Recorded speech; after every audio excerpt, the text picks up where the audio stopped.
What's going on, guys? Salty is back with day number 12 of the buildathon. Today I am bringing you a requested build.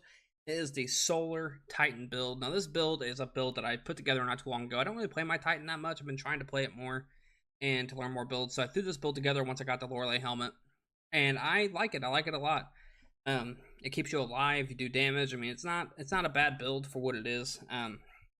I will eventually post a Pyrogale build as well for it. I'm not too familiar with Pyrogales yet. I need to run it more and use it more. And just really put together a build that does some massive damage. That being said, we're going to jump right into this Solar Restoration build for the Titan. So jumping in, we're starting off with our abilities. We're going with Towering Barricade, Strafe Jump, Throwing Hammer, and Healing Grenade. For the aspects, we're going with Roaring Flames. So final blows with solar abilities or ignitions increases the damage of your solar abilities, and it stacks up to 3 times. And then we're going with Soul Invictus. So our solar ability final blows are Hammer of Soul impacts from our super, and defeating scorched targets is going to create sunspots. And while you're standing in a sunspot, your abilities are going to regenerate faster. And if you're standing in a sunspot when you pop your super is going to drain slower, so your Hammer of Soul will effectively last longer while you're standing in one of these sunspots. And for the fragments, we're going with Ember of Solace, so that our Radiant Restoration effects applied to us have increased duration. That's more so for restoration. You don't really proc Radiant a whole lot with this build. I know you can get it with the artifact, but you don't really get Radiant a whole bunch with this build, aside from the artifact. Then we're moving on to Ember of Empyrean, so that our solar weapon or ability final blows extend the duration of restoration and Radiant for us. Then we're going with Ember of Ashes, so we can apply more Scorch stacks. And then we are going to finish it off with Ember of Singeing, so that we gain class ability. Let me rephrase that. Our class ability is going to recharge faster when we scorch targets. Moving on to the armor mods. For the helmet, we're going with a Harmonic Siphon, a Heavy Ammo Finder, and a Heavy Ammo Scout, so that we can generate orbs and heavy ammo for ourselves and our teammates. And for the arm mods, I like to run a Heavy-Handed, so that our Throwing Hammer is going to make us orbs. And then I also like to run Impact Induction, so when we cause damage with our Throwing Hammer, it's going to constantly generate grenade energy for us, so we always have our Healing Aid up. And then, of course, you guys know this is optional, but I like to run Fastball. Healing Aid or not, I like to chuck grenades.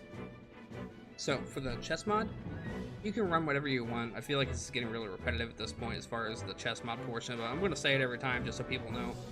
You can run whatever you want. I run resist mods, and when you're doing higher end in-game content like Grandmasters or Master Raids, Master Dungeons, I highly recommend running the resist mods. They really do help a lot.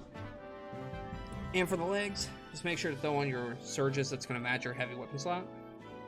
And for the class item, I like to run Font of Restoration and Time Dilation on this build.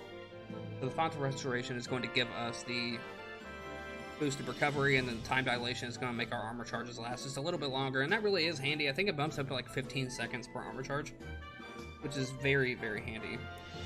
And for the exotic for this build, we're going to be running the Lorelei Splendor Helm. And the exotic perk for that is called Cauterizing Flame. So when you're critically wounded with a full class ability, or when you cast your barricade yourself, you're going to create a sunspot at your location, and that's going to give you improved restoration effects while you're standing in that sunspot. Just keep in mind that if you do become critically wounded and you do not manually cast your barricade, when it drops that sunspot, it is going to consume your class ability energy, so you can't immediately cast the barricade after that happens. So how this build works, really just slay out with your solar weapons. This build pairs very well with Dragon's Breath. If you get critically wounded, your Lorelei Splendor Helm is going to drop that sunspot, and it's going to give you the increased restoration while you're standing in it. You can throw a healing grenade at your feet to gain restoration times 1. You can keep it going with Ember of Empyrean. If you have time where your grenade is not up and the charges just not there, all you have to do is continuously get kills with your Throwing Hammer, and that's going to give you orbs, and then the damage you do with that Throwing Hammer is going to regenerate your grenade faster. So if you don't have your grenade up, or if you make a mistake and throw it and you just lose your grenade, no big deal. Just start throwing your hammer, and you will indefinitely restore your grenade energy. And always just make sure that when you're throwing that hammer that you run and pick it up, because wherever you throw it at, when it hits an enemy, if you run over to it and just walk over it, it's going to fully refund that Throwing Hammer back to you. So you can literally have indefinite Throwing Hammers, just throw them over and over and over again, and it's actually a lot of fun. So just make sure you're picking those up so you get your hammer refunded fully. And that's really all there is to this build. There's really not a whole lot to it. It's really good for survivability. You can use it in Grandmasters, Legend Lost Sectors, Master Raids. I don't really know if I would take this build into a master raid or a master dungeon. I guess it just depends on what portion of the dungeon or raid you're in. Because I know if you run Consecration with Pyrogales, you can get a lot of DPS with the Burning Maul.